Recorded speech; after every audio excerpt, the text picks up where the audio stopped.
बहुत धन्यवाद।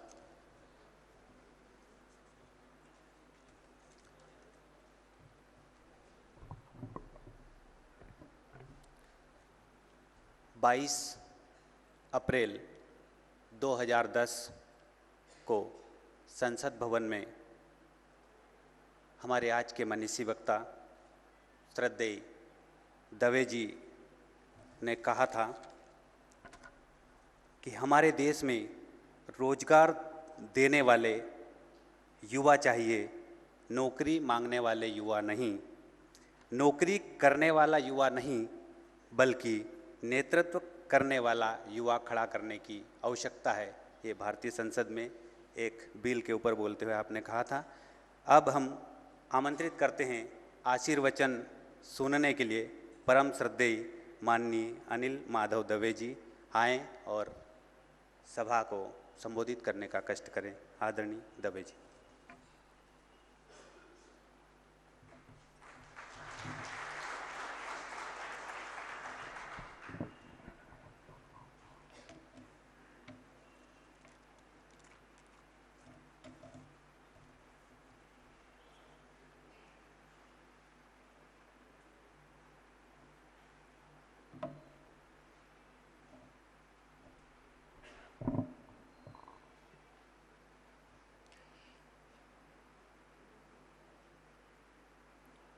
आज के कार्यक्रम की अध्यक्षता कर रहे नगर के सुप्रसिद्ध चिकित्सक कैलाश जी, डॉक्टर कैलाश जी, प्रोफेसर कारेंद्र जी, यहाँ उपस्थित शहर के प्रसिद्ध गणमान्य नागरिक, भाइयों और बहनों, पत्रकार मित्रों और साथियों,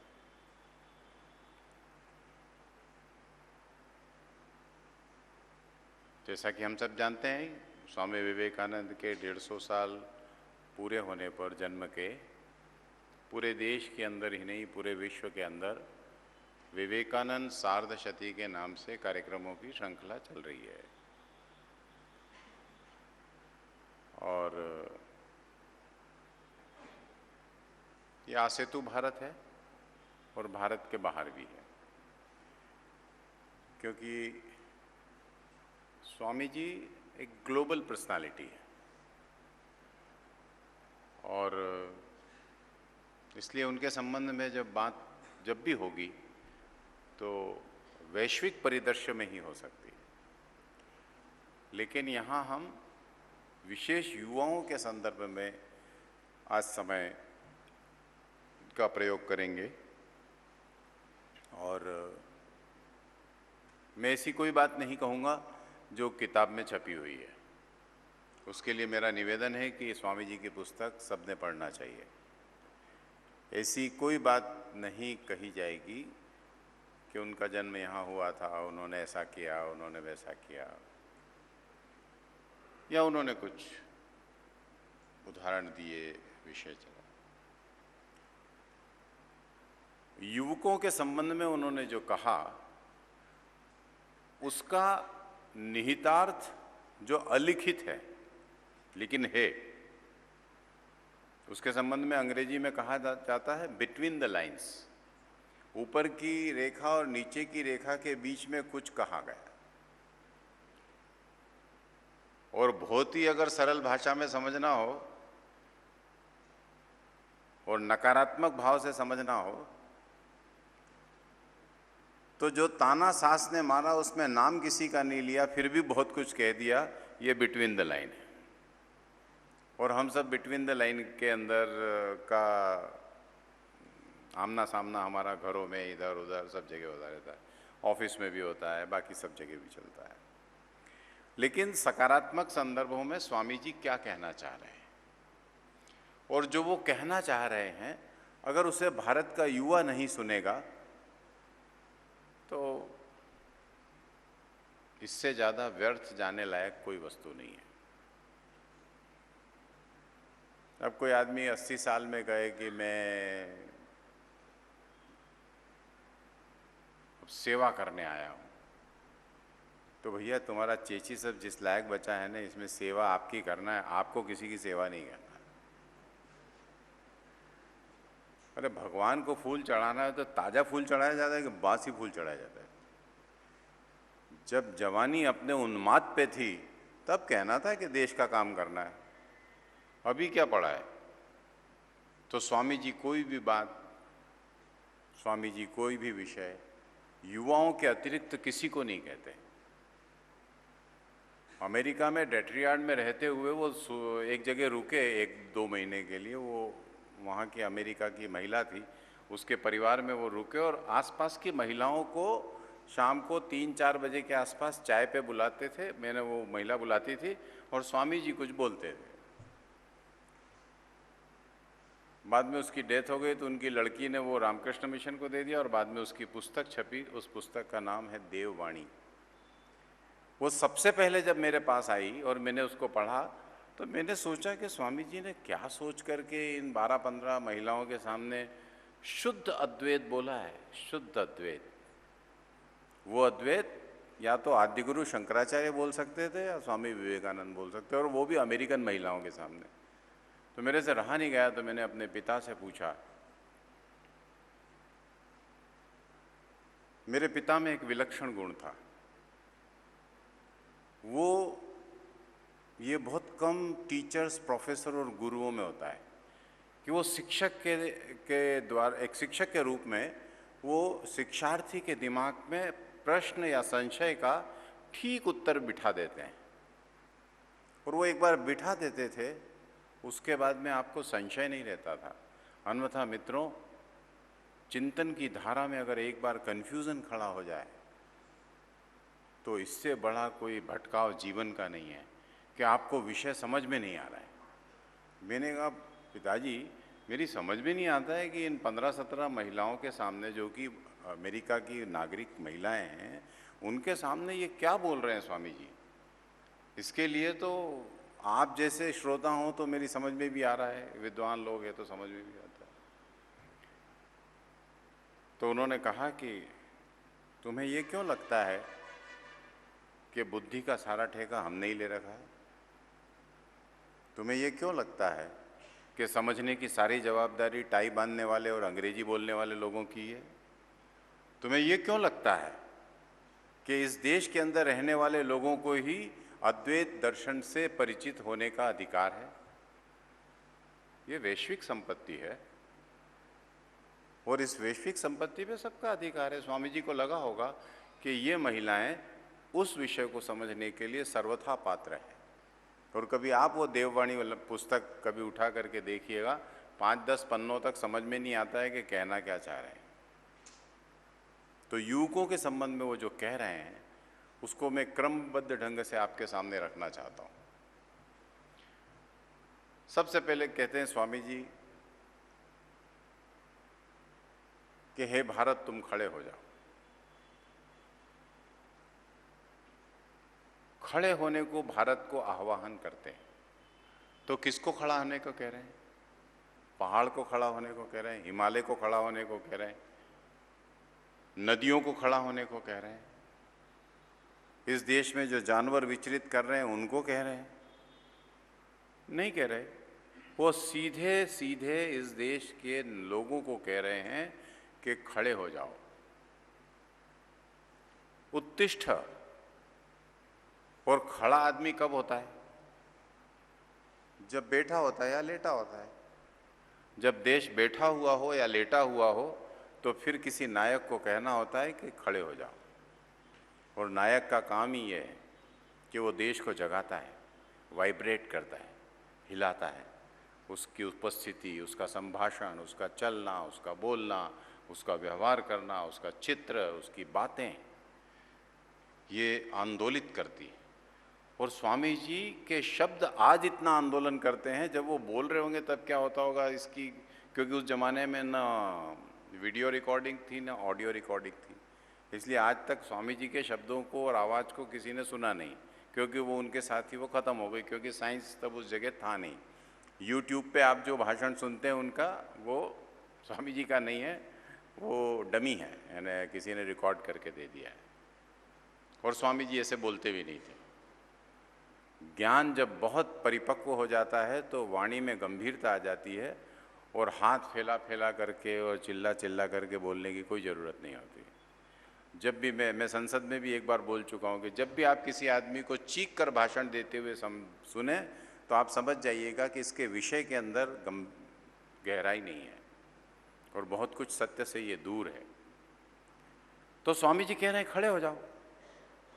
तो खड़े हो जाओ यानी कौन हो जाए? देश का नागरिक खड़ा हो जाए। क्यों खड़ा हो जाए?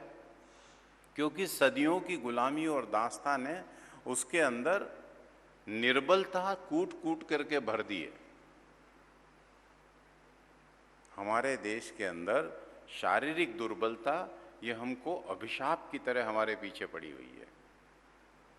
व्यायाम करने से हमारा कोई सरोकार नहीं है।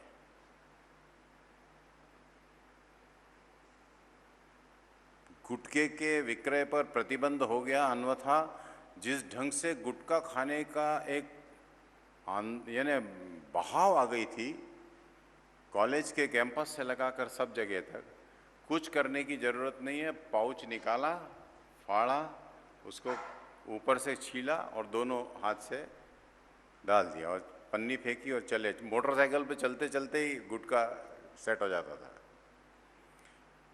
ऐसा व्यक्ति कभी कभी कहता है कि किसी से झगड़ा हो जाता है तो वो बोलता है कि देखना ठीक से रहना, कहीं का नहीं छोड़ूंगा मैं, मेरे को बहुत गुस्सा आ रहा है। हाँ, तो मैं ऐसे प्रत्येक व्यक्ति से कहता हूँ यार तू गुस्सा मत कर। अगर तेरे को इस दीवार से तेरे पीछे कुत्ता दौड़ेगा तो तू सामने वाली दीवार तक नहीं दौड़ पाएगा और हाँफ जाएगा, और इतना हाँफ जाएगा कि तू दौड़ ही नहीं पाएगा और बाद में बोलेगा यार काट ले लेकिन मैं अब दौड़ नहीं सकता। क्या करोगे? मेरे को क्या करोगे मुझे आप बताइए। एक बार लंग्स अगर भर जाए और हार्ट को ज़्यादा ऑक्सीजन चाहिए, वो मिल नहीं रहा है, तो आदमी खड़ा हो जाएगा। आप देखिए हिरण या किसी के पीछे जब चीता भागता है तो चीते की हार्ट बीट ज़्यादा है तो वो तेज दौड़ता है लेकिन ज़्यादा नहीं दौड़ पाता है, तो एक बार जाके थक जाएगा। तो चीता गुटखा खाता है इसलिए उसकी सांस नहीं फूल रही है, ये कोई गलतफहमी में न रहे। उसकी तो बॉडी की कंडीशन ऐसी है, इसके कारण उसके साथ ऐसा है। लेकिन देश दुर्बलता की चरम सीमा पे है मित्रों। पेट निकला हुआ है, परमानेंटली निकल चुका है। अरे भाई 50 साल के नीचे का व्यक्ति जो युवा है उसका पेट क्यों निकलना चाहिए? 50 के बाद मेरे को समझ में आता है, इंद्रियां शिथिल होने लगती है, अलग अलग पेट के स्नायु जो है वो ढीले होने लगते हैं, वो सब समझ में आता है। 40 में, 35 में, 30 में, 25 में, इसका एकमेव कारण है कि इस देश का युवा शारीरिक दृष्टि से कमजोर है। और जब विश्व के युवाओं के समकक्ष खड़ा रहता है, आप विश्व के युवा की रिस्ट देखिए, बाजू देखिए, उसकी शारीरिक क्षमता देखिए, उसकी तुलना में हम बहुत बहुत पीछे हैं। और उसका एकमात्र कारण है कि हम अपने शरीर में व्यायाम का, अपनी दिनचर्या में व्यायाम का कोई स्थान नहीं रखते, कोई स्थान। और महिलाओं को तो जैसे पूरे भारतीय समाज में व्यायाम करने से मुक्त कर दिया है कि आपको तो व्यायाम करना ही नहीं है। महिला कैसे व्यायाम करेगी? महिला तो व्यायाम करती ही नहीं है। जो महिला व्यायाम नहीं करती, जिसके अंदर सभी प्रकार की दुर्बलताएं हैं, डीएनए के अंदर रीजनरेशन की पावर है, इसके कारण थोड़ी सी जो भी ताकत है, लेकिन वो सब कुछ भी कितने दिन टिकाओगे? आपने कभी भारत में किसी दौड़ती हुई महिला को देखा, पीटी उषा को छोड़ करके? इतने नखरे करती हैं, इतनी सारी रिवाज और फैशन चलता है, लेकिन ये फैशन कभी यहाँ दिखता है क्या? मित्रों, सदियों की गुलामी ने जो कमजोर शरीर कर दिया, उस पर स्वामी जी कुठाराघात करते हैं और कहते हैं कि शारीरिक दुर्बलता पाप है। अपने देश में पाप वाप शब्द नहीं है, ये हमने ड्रॉ किया है यूरोप से। उपनिषदों में और वेदों में कहीं पाप नहीं लिखा है, कभी नहीं लिखा है। ये जो पाप शब्द है ये हमारे यहाँ यूरोप से आया है, वेटिकन से आया है। हमने कभी पाप नहीं कहा, हमने कभी चांडाल को नहीं कहा कि तू पापी है, हमने कभी किसी नाचने वाली को नहीं कहा कि तुम पापी हो। उससे कहा तुम अच्छे हो और अधिक अच्छे हो सकते हो, कोशिश करो। स्वामी जी कहते हैं तुम अच्छे हो और अधिक अच्छे हो सकते हो। हमने ये नहीं कहा कि तुम खराब हो और अधिक अच्छे हो सकते हो। अब मैनेजमेंट के लोग कहने लग गए किसी को मत कहो कि तुम मूर्ख हो, क्योंकि इस प्रकार के सेंटेंस फॉर्मेशन से अंतोगत्वा उसका असर अपने पे पड़ने लगता है। मैंने कहा तुम हमारे क्या समझाते हो, हम तो 5000 10,000 साल से समझे हुए हैं। हमको मैनेजमेंट के ये सब फंडे वंडे मत समझाया करो। MBA में ऐसा लिखा, अमेरिका में ऐसा लिखा, जापान में ऐसा लिखा। मैंने वी आर बॉर्न मैनेजर्स, मैंने कहा हम जन्मजात मैनेजमेंट के लोग हैं, और प्लीज़ हमको मत सिखाओ कि जिस किसी को ज्ञान देना हो जाके विश्व के रंगमंच पे देना हो दीजिए, भारत को सिखाने की ज़रूरत नहीं है। लेकिन स्वामी जी कुठाराघात करते हैं और कहते हैं कि दुर्बलता को त्याग दो, क्योंकि दुर्बलता पाप है। घृणा करो उससे कि दुर्बलता नहीं होना चाहिए मेरे अंदर। बहन के साथ जा रहे हैं, किसी ने कुछ हरकत कर दी, हमारे को गुस्सा आ गया, अरे भैया तेरी बॉडी जो है ना कुछ नहीं बिगाड़ सकती, जैसा तेरा शरीर है ना, ये बहन की सुरक्षा या पत्नी की सुरक्षा के लिए है ही नहीं। वो तो कोई हमला नहीं कर रहा, वो बात अलग है, वरना सुरक्षा के लायक नहीं है। नागपुर की सड़क के ऊपर लड़की को 2-3 गुंडे परेशान कर रहे थे। डॉक्टर हेडगेवार ऊपर 1 नंबर यानी पहले माले पर बाहर बालकनी में खड़े थे। आप जानते हैं उन्होंने क्या किया? वो वहां से कूद गए और उन 4-5 को उन्होंने जो धोया बराबर कर दिया। लड़की को परेशान कर रहे हो। अगर कंपटीशन कभी कॉलेज में करवा दी जाए कि चलो कूदो पहली मंजिल से, तो आधे से ज़्यादा तो जहाँ कूदेंगे वहीं ढेर, और उसमें वो 4 से कौन लड़े भैया, वो तो एक ही भारी पड़ रहा है वहाँ पे। इसलिए मित्रों, स्वामी जी का ये जो वाक्य है कि दुर्बलता का त्याग करो और अपने शरीर को सबल बनाओ, इसको मंत्र रूप में स्वीकार कर लेना चाहिए। मंत्र रूप में स्वीकार कर लेना चाहिए कि मैं अपनी शारीरिक दुर्बलताओं से मुक्त होने का प्रयास करूँगा। फिर वो कहते हैं कि शारीरिक दुर्बलता ही अकेली दुर्बलता नहीं है, मानसिक दुर्बलता भी उतनी ही बुरी है, क्योंकि सारे काम मानसिकता से ही होते हैं। और इसके लिए वो कहते हैं वीर बनो, साहसी बनो। अपन इतनी सब बातें करते हैं कि मैं पराक्रमी हूँ और मैं डरता नहीं हूँ और गीता पढ़ता हूँ, आ जाए मौत को जब भी आना हो, और महामृत्युंजय का लगे जाप कर रहे हैं, त्र्यंबकम यजामहे सुगंधिम पुष्टिम। मैंने काहे के लिए पढ़ रहे हो? तो बोले वो मृत्यु से बचने के लिए। मैंने कहा भैया महामृत्युंजय मंत्र मृत्यु से बचने के लिए है ही नहीं। महामृत्युंजय का क्या अर्थ है? ये अगर जिस दिन कोई व्यक्ति निकाल लेगा तो उसको समझ में आ जाएगा। उसमें लिखा है कि जैसा पका हुआ फल बगैर किसी कष्ट के वापस गिरकर पृथ्वी में विलीन हो जाता है, ऐसे प्रभु मुझे इस संसार में से आप विलीन कर देना, मुझे कष्ट ना हो उसका। अब इसमें भैया जीने मरने की बात कहाँ गई? कुछ भी। वो बिहार के अंदर एक बहुत अच्छी कहावत है कि भगवान ने जीवन दिए तो कुछ भी बोलोगे, किसी चीज का कोई भी अर्थ निकालोगे आप। अरे मैथमेटिक्स में फार्मूला है और फार्मूले का अर्थ है,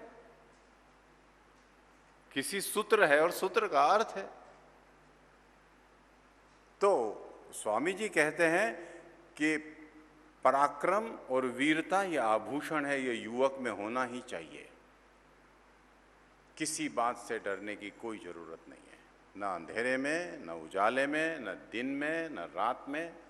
इसलिए अभी हमने सरहद को प्रणाम नाम का एक कार्यक्रम चलाया और युवकों से कहा कि सरहद देखो, देखो पाकिस्तान की सरहद कैसी दिखती है, देखो हमारी चाइना से कभी सरहद नहीं लगती थी, हमारी सरहद तिब्बत से लगती थी। हमने कहा देखो जो तिब्बत से लगने वाली, जिसको चाइना ने कब्जा कर लिया, वो सरहद कैसी है।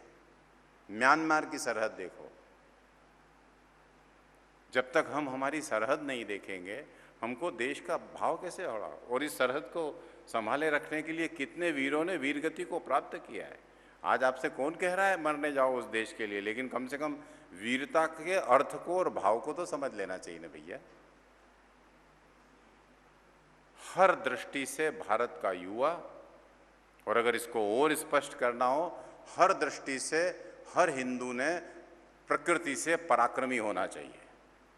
किसी को हिंदू शब्द पे आपत्ति हो तो भारतीय शब्द प्रयोग कर ले, लेकिन हिंदू शब्द की मेरी डेफिनेशन समझ लेना, और ये मेरी नहीं है, ये मैं पहले डेफिनेशन दे देता हूँ, उसके बाद प्रत्येक वह व्यक्ति जो इस धरती पर पैदा हुआ है, इस यानी भारत में पैदा हुआ है, इस भारत को अपनी माता मानता है, इस धरती के प्रति श्रद्धा का भाव रखता है, जो इस देश के पूर्वजों को अपने पूर्वज मानता है, जिसका भविष्य इस देश के भविष्य के साथ जुड़ा हुआ है, जिसके शत्रु और मित्र समान हैं, यानी जो देश के शत्रु हैं वो उसके शत्रु हैं, जो देश के मित्र हैं वो उसके मित्र हैं, जिसके शत्रु मित्र समान हैं, ऐसा प्रत्येक व्यक्ति, चाहे वो नमाज पढ़े, चाहे वो गिरजा में जाए, चाहे वो शंकर भगवान के मंदिर में जाए, चाहे किसी देवता में माने या न माने, हिंदू है।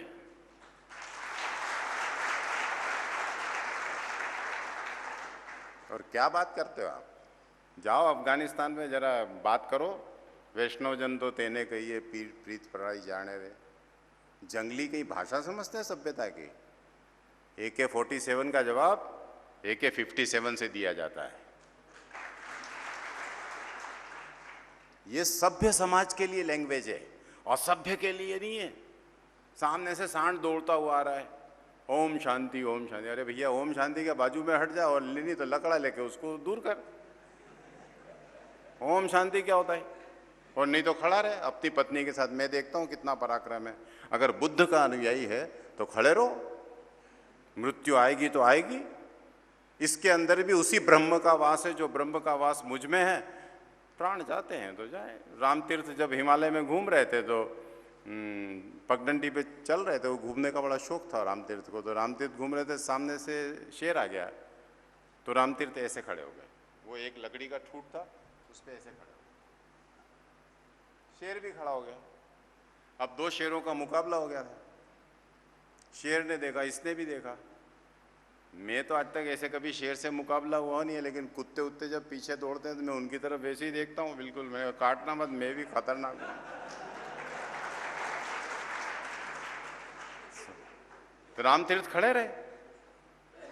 थोड़ी देर बाद में राम तीर्थ ने बाद में सुनाई ये घटना, क्योंकि वो अकेले ही थे, उन्होंने बाद में सुनाई कि वो शेर ने छलांग लगाई और झाड़ी में चला गया। क्यों? क्योंकि उसने उस दिन देख लिया कि उस्ताद भारी है। और उस्ताद भारी जो था, वो शरीर तो उनका अच्छा था ही था, लेकिन मानसिक रूप से जो ताकत थी, वो जानवर ने समझ ली कि ये आदमी मेरे पे भारी है। इसलिए मित्रों, कभी पलायन करना पड़े तो शिवाजी की रणनीति में पलायन करिए, मुझे आपत्ति नहीं है। मैं उन ठस लोगों में से नहीं हूँ जब मर जाएंगे, कफन बांध लिया हमने, किले के दरवाजे खोल दो। कोई कफन वफन नहीं बांधा। जीतने का हमको नशा है और जीतने का शौक है, और जीतने के लिए अभी आज भग जाना पड़ेगा तो भग जाएंगे, कल आकर के फिर मारेंगे।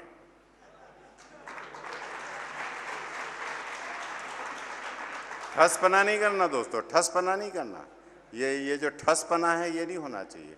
वीर आदमी का तो लक्षण है कि वो स्ट्रेटेजिकल होता है।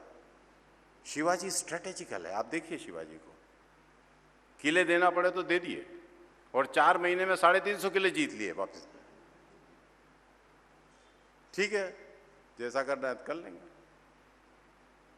हम किनके उत्तराधिकारी हैं यार, ये तो समझ लो एक बार। किनके उत्तराधिकारी हैं? और जिनके उत्तराधिकारी हैं, उस व्यक्ति को, शिवाजी के संबंध में एक घटना मैं आपको सुनाता चाहता हूं, क्योंकि वो विवेकानंद के इन शब्दों से जुड़ी है। मुगल छावनी में शिवाजी गए, और राजा जय सिंह थे और बाकी सारे मुगल सरदार थे उसके अंदर, और उन्होंने कहा कि 5 ब्राह्मणों को साथ लेकर के आओगे और शस्त्र लेकर के नहीं आओगे। वो पूरा 1 सप्ताह उस छावनी में रहे, और हर पल ऐसा लग रहा था कि अभी हमला हुआ, अभी हमला हुआ, अभी हमला हुआ, अभी मरे शिवाजी। और मनुची एक पोर्टुगीज तोपखाना चलाने वाला व्यक्ति है, उसका इंजीनियर है। मनुची अपनी डायरी में लिखता है हम लोगों को आदत नहीं है डायरी लिखने की, लेकिन यूरोप के लोगों को अपनी डायरी लिखने की बहुत आदत है। मनु जी अपनी डायरी में लिखता है कि शिवाजी मेरे से बारूद, तोप की डिज़ाइन और तोप के आकार प्रकार और उसके उत्पादन के संबंध में जितनी भी बार मिलते थे, बात करते थे, मैं कभी कभी सोचता था कि जिस व्यक्ति के सिर पर मौत मंडरा रही हो उसके अंदर ज्ञान की ये लिप्सा, ये पिपासा कितनी ज़्यादा है। बोले मैंने ऐसा जनरल नहीं देखा। अगर मनु जी मेरे को मिल जाता तो मैं उससे बोलता, भैया तूने अभी तक जो देखे वो भेड़िए देखे हैं, शेर तूने पहली बार देखा है। और हम, मेरे में जो रक्त बह रहा है ना और आप में जो रक्त बह रहा है ना, ये उसी शिवाजी का बह रहा है। इसलिए क्षण मात्र के लिए भी जब कभी भी डर लगे, जब कभी भी भय लगे, भय किसी भी प्रकार का हो, तब सोचना चाहिए कि मेरे रक्त में एडल्ट्रेशन तो नहीं हो गया है, मेरे को डर क्यों लग रहा है, और मुझे डर नहीं लगना चाहिए। मित्रों, आने वाले भारत के अंदर अगर हमें भारत खड़ा करना है तो अपने अंदर से इस भय रूपी शब्द को हटा दीजिए। मृत्यु तो अटल है, जब आना है आके रहेगी। घड़ी निश्चित है, समय निश्चित है, तिथि निश्चित है, आने का तरीका निश्चित है, और दुनिया का कोई पंडित, दुनिया का कोई साधु, दुनिया का कोई डॉक्टर उसको कभी नहीं बदल सकता, कभी नहीं बदल सकता। डॉक्टर मांड के इतने बड़े हार्ट के स्पेशलिस्ट थे, जब मुंबई के अंदर उनको अटैक हुआ तो पूरे विश्व के डॉक्टर उनके बिस्तर के चारों तरफ खड़े थे, लेकिन आदमी को नहीं रोक पाए। देश के प्रधानमंत्री को कौन रोक पाया भैया? श्री पेरम्बदूर में इंदिरा जी को घर में कौन रोक पाया? दीनदयाल जी उपाध्याय को रेल के डब्बे में कौन रोक पाया? इसलिए मेरे कहने का तात्पर्य है कि जो चीज़ इतनी सेटल है, इतनी सही है और अपनी जगह निश्चित है, उसमें व्यक्ति के डरने का कोई कारण नहीं है। और हिंदू होने के नाते अगर मैं डरता हूँ तो मित्रों, तिलक लगाना हिंदू नहीं है, हाँ? धोती पहनना हिंदू नहीं है, कुर्ता पहनना हिंदू नहीं है, ये तो बहुत बाहर के आउटलुक्स हैं। रक्त में बहता हुआ जो रक्त है, ये स्नायुओं में बहता हुआ जो रक्त है ना, वो रक्त अपने व्यवहार के कारण हिंदू होना चाहिए। और हिंदू की डेफिनेशन मैंने पहले दे दी है। उसके बाद में भी अगर कोई मेरे को ये कहना चाहता है कि मैं सांप्रदायिक हूँ, तो मैं कहने को तैयार हूँ कि हाँ मैं सांप्रदायिक हूँ। इससे लिबरल डेफिनेशन नहीं हो सकती यार। मैंने मेरा घर खोल दिया, मैंने सारे खिड़की दरवाजे खोल दिए, उसके बाद में भी अगर आपको आपत्ति है तो जाओ भैया वेटिकन में जाके एक बार मेरे को करके बताना, यही बातें बोल के बताना, जरा एक बार जाओ आप अफगानिस्तान, ईरान, इराक, सीरिया, जरा जाइए तो सही, जरा अपनी पत्नी और बेटी को लेकर के जाना और वापस सफलता से लौटना, फिर मैं देखता हूँ कौन सी बात हो रही है। भारत में ये बात ही इसीलिए हो सकती है क्योंकि ये सुसंस्कृत राष्ट्र है। यहाँ रात को 1 बजे भी सुरक्षा पड़ोसी देने को तैयार रहता है। इसलिए पराक्रम का जो तत्व है वो हम में कूट कूट के भरना चाहिए। और अगर पराक्रम नहीं है तो मित्रों कहीं ना कहीं पुनर्विचार करना चाहिए कि मेरे को कहाँ गलती हो रही है। स्वामी जी फिर और आगे चलते हैं। वो कहते हैं कि हमारी जो संस्कृति है, जो कि सनातन संस्कृति है, हिंदू संस्कृति है, आर्य संस्कृति है, जो भी शब्द देना हो दीजिए, इस देश में जो संस्कृति का प्रवाह पिछले 10, 20, 50 हजार सालों से बह रहा है, उस संस्कृति का मूल मंत्र क्या है? उसका कहते हैं ना सीक्रेट क्या है, रहस्य क्या है, उसका मूल मंत्र क्या है? लेकिन पिछले सदियों की गुलामी के कारण हम उस मूल मंत्र को भूल गए। और राजनीति में रह करके तो मैं जो देखता रहता हूँ, मेरे को रोज संन्यास जैसी अवस्था हो जाती है। मैं एक बार एक चुनाव समिति की बैठक में बैठा था, एक व्यक्ति आए, बोल के गए कि वो इस मेरे बाद जो आने वाला उसको टिकट मत देना, वो 1 नंबर का बदमाश है। वो उसका ब्लड रिलेशन था। अब मैं ये नहीं बताऊंगा कि वो भाई भाई थे कि पिता पुत्र थे कि क्या थे। दूसरा आया तो उसने कहा वो जो पहले आया था ना वो 1 नंबर का बदमाश है, उसको तो आप देना ही मत, मेरे को देव ना देव, किसी को देना। और दोनों के बीच में एक छत के अंदर नीचे रहने वाले लोग थे। स्वार्थ की पराकाष्ठा अगर इतनी हो जाएगी तो फिर अधपतन से कोई नहीं रोक सकता। इसके लिए स्वामी जी कहते हैं त्याग ये मेरी संस्कृति का मूल मंत्र है। और कम से कम हमारे देश के अंदर अभी भी महिलाओं के अंदर वो बात है, मिठाई बांटते बांटते जब आखिरी बच जाएगी और कोई छोटा बच्चा आएगा और मेरे को एक बार और दे दो, अच्छा ले जा, खुद खाना छोड़ देगी लेकिन उसको दे देगी, क्योंकि त्याग उसके अंदर संस्कारगत है। और पुरुष में तुलनात्मक दृष्टि से ये कम होता है। वो पहले अपना शेयर ले लेता है, पहले अपनी थाली परोस लेता है, पहले अपना काम कर लेता है, पहले अपना शर्ट छांट लेगा, ये टी शर्ट मेरा है, बाकी तुम लोग अपना अपना ले लो। मित्रों, स्वार्थी इस लाइन से भारत खड़ा नहीं हो सकता। कोई गलतफहमी पाल रहा हो तो पाल ले कि एपीजे खड़ा कर देंगे या कोई दूसरा व्यक्ति खड़ा कर देगा। इस देश को अगर खड़ा करना है तो 1 अरब 30 करोड़ लोगों के अंदर त्याग की भावना आपको खड़ी करनी ही पड़ेगी। और वो त्याग जो है ना, वो दूध में उफान जैसा नहीं हो जाता। अचानक कारगिल के अंदर लड़ाई हो जाती है, देखो क्या तूफान आता है, और लगे लोग पैसा इकट्ठा कर रहे हैं, कोई कपड़ा इकट्ठा कर रहा, और देश के अंदर ऐसा लगता है कि हम जापान से आगे निकल गए राष्ट्रभक्ति में और इसमें और उसमें, और नारे लगाएंगे, खून मांगा तो खून देंगे और कश्मीर मांगा तो भून देंगे। अरे क्या भून दोगे यार, अभी कुत्ता पीछे पड़ेगा तो भूनना वूनना सब भग जाओगे कहीं पे। घर में लकड़ी भी नहीं है, भून देंगे। हाँ, मैं इस टाइप के जो बोगस नारे लगाने वालों से मेरे को बहुत चिढ़ है। अरे भाई तेरे पास क्या है, तूने सरहद देखी? अमेरिका ने जब अफगानिस्तान पे हमला किया तो एक फ़ोटो छपा था टाइम्स के अंदर, बहुत अच्छा फ़ोटो था। ट्रकों में भर भर के लोग कराची और इस्लामाबाद से जा रहे थे कि अमेरिका की सेना को निपटा देंगे और मारेंगे और पीटेंगे। वो अमेरिका तो बाद में निपटा, वो पाकिस्तानी सेना ही मार मार के भगा दिया वापस से। बोले तुम सरहद पे भग जाओ, यहाँ पे यहाँ कोई काम नहीं है तुम्हारा, तुम ट्रेंड सिर्फ सोल्जर थोड़ी हो, तुम क्या करोगे यहाँ पे। तो फालतू का उबाल नहीं होना चाहिए जीवन में, लेकिन त्याग की भावना सबसे ज़्यादा। लेकिन इस त्याग में भी एक शब्द में मैं परिवर्तन करना चाहता हूँ, और इसको संसद में बोलते हुए मैंने अपने विदेश मंत्री से कहा था, वो कहे कि मैं पाकिस्तान होके आया और मैंने बोल दिया है कि कश्मीर भारत का अविभाज्य अंग है। तो थोड़ा सा मेरे को करंट लग गया, ऐसा करता नहीं हूँ लेकिन उस दिन मेरे से हो गया।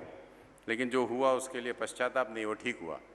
मैंने एकदम खड़े होकर के कहा, मैंने कहा क्या बात करते हैं, ये बोलना कि कश्मीर भारत का अविभाज्य अंग है, ये अपने आप में आपत्तिजनक वाक्य है। कल उठ करके मध्य प्रदेश के किसी हिस्से पर, आंध्र प्रदेश के किसी हिस्से पर, केरल के किसी हिस्से के ऊपर अगर कोई व्यक्ति उसके 1 किलोमीटर 2 किलोमीटर को अपने अंदर कर ले या कोई विवाद खड़ा कर दे, जैसे चाइना ने कर दिया कि अरुणाचल प्रदेश हमारा है, तो हम ये बोलते हैं कि वो हमारा अविभाज्य अंग है। हम ये बोलते हैं कि ये उंगली मेरे शरीर का अविभाज्य अंग है, ये आँख मेरे शरीर का अविभाज्य अंग है। अरे इट इज़ अंडरस्टूड, ये तो है ही। मैंने कहा मंत्री जी अगर बोलना है तो ये बोलो कि पाक ने जिस हिंदुस्तान पर, जिस कश्मीर पे कब्जा कर रखा है वो भारत का अविभाज्य अंग है, आज नहीं तो कल खाली करा के रहूँगा। और एक बार मामला फंस जाने तो नहीं खाली कराया तो बताना।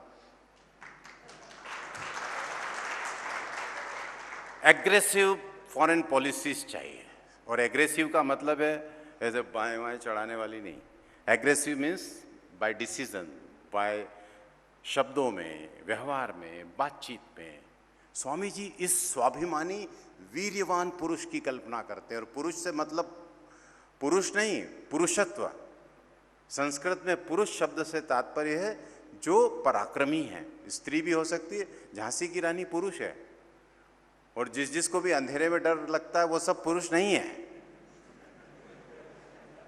भगवान के लिए शारीरिक संरचना पे पुरुष और स्त्री का भेद मत करिए। इसलिए गर्भाधान संस्कार के बाद जब पुंसवन संस्कार होता है तो पुंसवन संस्कार पुत्र प्राप्ति के लिए नहीं है। जो संतान पैदा हो वो पुरुष से युक्त हो, पुरुषत्व से युक्त। पुरुषत्व तो लिंग विहीन शब्द है, लेकिन समस्या है ना, पढ़ते नहीं है, और अध कचरा पढ़ा और कुछ भी बोल दिया। अरे भाई ये क्या, पुरुषत्व का वो अर्थ ही नहीं है। तो मैंने कहा कि ये भाषा मत बोलिए। त्याग करते समय एक और नारा लगाया जाता है और वो नारा लगाना बंद कर देना चाहिए। मर जाएंगे मिट जाएंगे लेकिन कश्मीर नहीं देंगे। काहे को मर जाएंगे भैया? मार नहीं डालेंगे? काहे को मर जाएंगे मेरे को ये बताओ। अरे सरहद पे जाएंगे और निपटेंगे, सेना से कहेंगे मारो। मरने का ऐसा क्या उतावलापन है? ऐसे क्या कर रहा भाई? और जब समय आएगा तो शहादत का वर्ण करेंगे, भगत सिंह की तरह हंसते हुए करेंगे, जो भी जैसा हमारा संस्कार होगा वैसा करेंगे। लेकिन बार बार ये कहने से तात्पर्य क्या है? प्राण त्याग देंगे लेकिन कश्मीर नहीं देंगे। कोई त्यागने व्यागने की जरूरत नहीं है, देश के लिए जीने की जरूरत है। और जब समय आएगा तो त्याग देंगे, उसमें कौन सी नई बात है। लड़ाई जब चल रही होगी, क्रॉस फायरिंग हो रही होगी और सेना में अगर हम होंगे तो जो होगा होगा। अगर संसद पे हमला हुआ था, उस दिन हमारे सामने संसद पे हमला होता तो निपटते। जितनी हम में ताकत है हम निपटेंगे, जितनी तुम्हारे में ताकत है तुम निपट लो। उसमें क्या है? कहने का मेरा तात्पर्य